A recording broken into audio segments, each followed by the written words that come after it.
Sawine pinten Bu niki? Sawi 7.000. Mira? 7.000. 7.000. Nek tumbas 4.000 mon saged. Niki.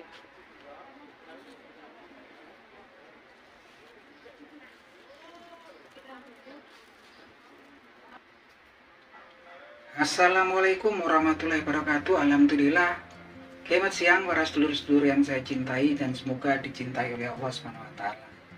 Oke para sedulur, jumpa lagi di kanal YouTube-nya Pak Dekun. Oke para sedulur, jadi di awal video tadi ada potongan video, itu adalah pasar tradisional di kampung halaman saya teman-teman, yaitu di Kecamatan Pundong di Kabupaten Bantul, daerah istimewa Yogyakarta. Nah teman-teman, seperti biasa saya itu kalau pagi berangkat belanja ke pasar tradisional untuk belanja kebutuhan sehari-hari, sayur-sayuran dan bumbu masak ya teman-teman. Nah teman-teman, berkaitan dengan pasar, Nabi kita Nabi Muhammad SAW bersabda dalam sebuah hadis yang diriwayatkan oleh Imam Muslim rahimahullah, yang hadisnya bunyinya sebagai berikut.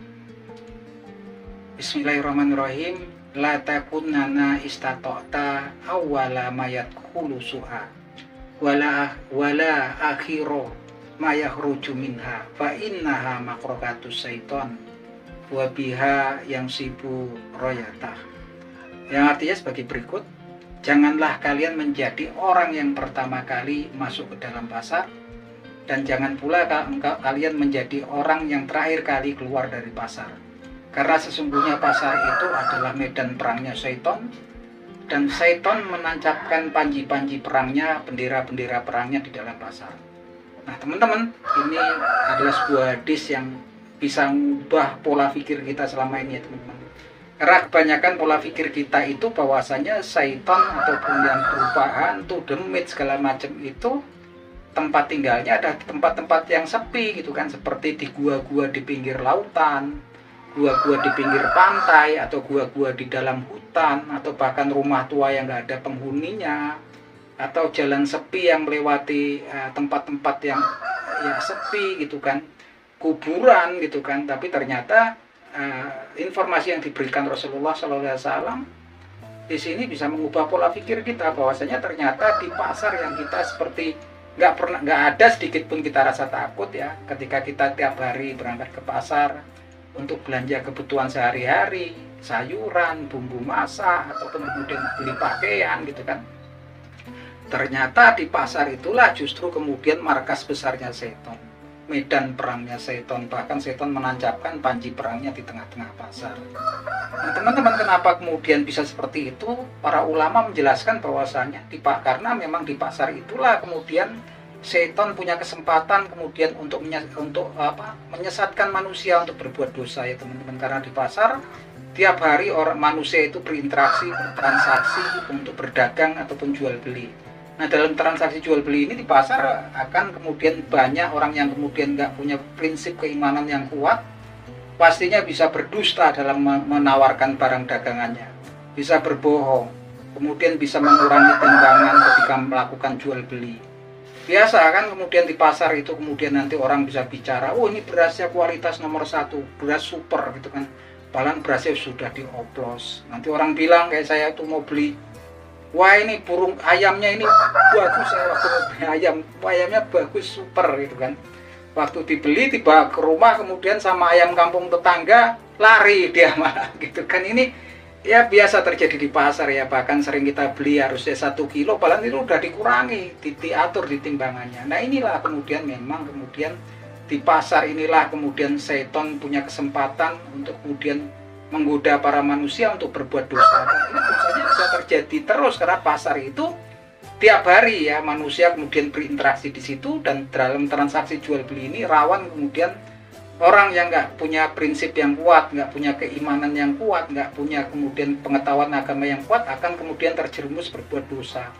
Yang dosanya kalau udah dibuat sekali aja akan kecanduan, udah terbiasa ini jual beras oplosan, udah terbiasa kemudian ngurangi timbangan. Nah ini yang luar biasa ya, kemudian orang akan seperti kecanduan berbuat dosa tanpa ngerasa bahwasannya itu berbahaya bagi kehidupan akhirat mereka. Nah teman-teman, sampai begitu urgennya ya ketika pasar itu, sampai kemudian diberitakan markas besarnya seton, sampai kemudian Rasulullah SAW mengajarkan sebuah doa ketika kita akan memasuki pasar, yang doa ini termasuk dalam hadis yang diriwayatkan oleh Imam At-Tirmizi rahimahullah.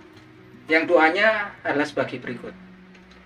Bismillahirrahmanirrahim. La ilaha illallah wahdahu la syarikalahu lahul mulku wa lahul hamdu yuhyi wa yumit wa huwa hayyun la yamut biyadihil khair wa huwa ala kulli syai'in qadir. Yang artinya sebagai berikut. La ilaha illallah wahdahu la syarikalahu. Enggak ada ilah, tidak ada ilah yang patut disembah kecuali Allah, dan tiada sekutu baginya. Lahu mulku wa lahul hamdu. Baginya lah segala kerajaan dan segala pujian. Yuhyi wa yumit, dan dialah yang menghidupkan dan mematikan. Wa huwa hayyun la yamut, dan dialah Zat yang maha hidup dan tidak akan pernah mati. Biyadihil khair, dan di tangannya lah segala kebaikan. Wa huwa ala kulli syai'in qadir, dan dia berkuasa atas segala sesuatu. Nah teman-teman, ini sebuah informasi yang sangat penting, bahwasanya ketika mau masuk pasar kita sudah seharusnya membaca doa ini, sehingga kemudian Allah Subhanahu wa taala akan memberikan perlindungan kita daripada godaan setan ketika kita memasuki pasar. Dan bahkan diberitakan oleh Nabi Muhammad SAW, apabila kita hendak memasuki pasar, sebelum kita masuk ke dalam, melangkahkan kaki kita masuk ke dalam pasar, kemudian membaca doa tadi, maka Allah Subhanahu wa taala akan kemudian menuliskan bagi orang tersebut 1 juta kebaikan, dan dengan doa tersebut Allah Subhanahu wa taala akan menghapuskan 1 juta kesalahan atau dosa, dan dengannya pula Allah Subhanahu wa taala akan kemudian menaikkan derajat orang tersebut sebanyak 1 juta tingkatan. Luar biasa sekali ya teman-teman doanya tadi ya. Pahalanya luar biasa sekali ya. Dituliskan 1 juta kebaikan, dihapuskan 1 juta kesalahan atau dosa, dinaikkan derajatnya 1 juta tingkatan oleh Allah Subhanahu wa taala.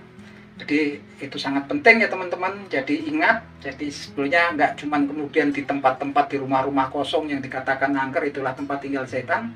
Ternyata pasar yang seperti biasa, kalau kemudian kita nggak ada rasa takut sedikit pun kan, rasa ngeri pun nggak ada sedikit pun ketika memasuki pasar, justru pasar itulah diberitakan oleh Rasulullah SAW adalah medan perangnya setan, markas besarnya setan, dan disitulah panji-panji perangnya setan, bendera-bendera perangnya setan ditancapkan. Nah itu aja teman-teman obrolan kita di siang hari ini, semoga bermanfaat. Akhir kata wabillahi taufik wal hidayah.